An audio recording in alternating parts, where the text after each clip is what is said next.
The battle of Britain is about to begin. Upon this battle depends the survival of Christian civilization.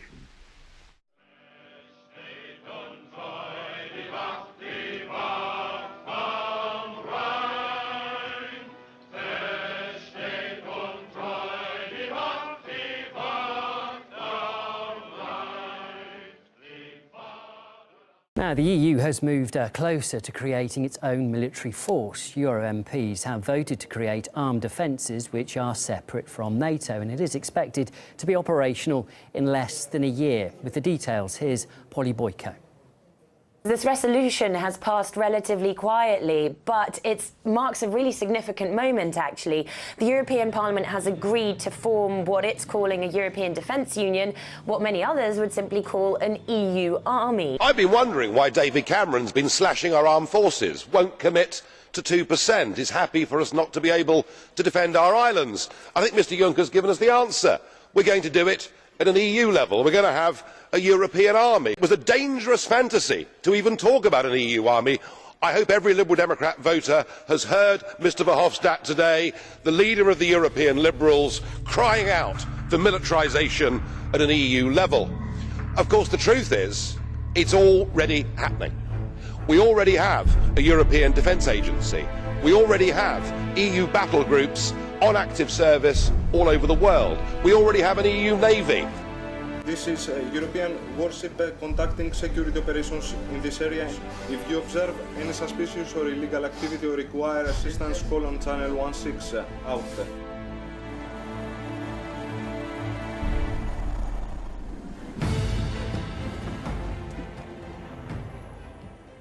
The main challenges were, of course, embracing a European Union, the first maritime mission, against a very difficult adversary, and how to bring that together a very long way from Europe and sustain that operation through a considerable period of time.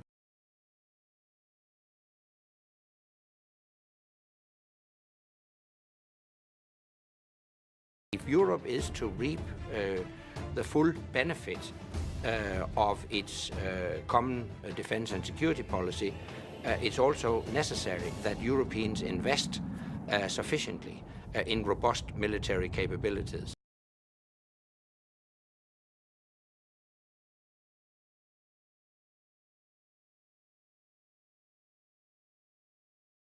Well, I have to say, I think it's very sad when Germany makes a massive oil and gas deal with Russia, where you're supposed to be guarding against Russia, and Germany goes out and pays billions and billions of dollars a year to Russia.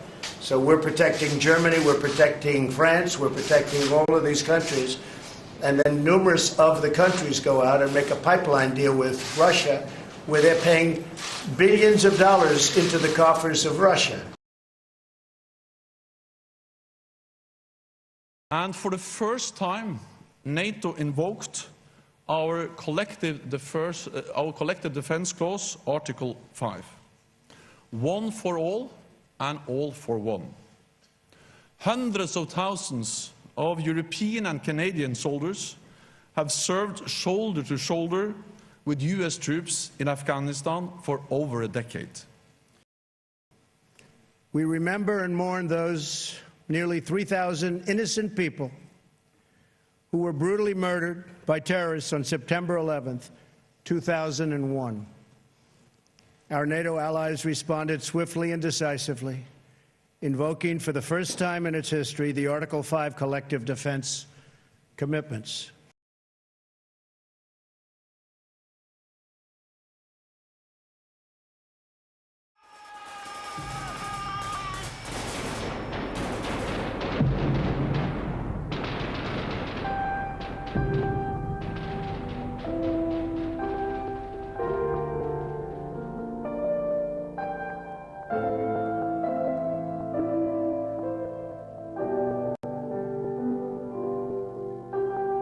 Over the centuries, we have fought to prevent Europe from falling under the dominance of a single power.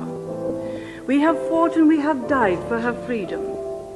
Only miles from here in Belgium lie the bodies of 120,000 British soldiers who died in the First World War. Had it not been for that willingness to fight and to die, Europe would have been united long before now, but not in liberty, not in justice. Willing and active cooperation between independent sovereign states is the best way to build a successful European community. To try to suppress nationhood and concentrate power at the center of a European conglomerate would be highly damaging. We have not successfully rolled back the frontiers of the state in Britain, only to see them reimposed at a European level, with a European superstate exercising a new dominance from Brussels.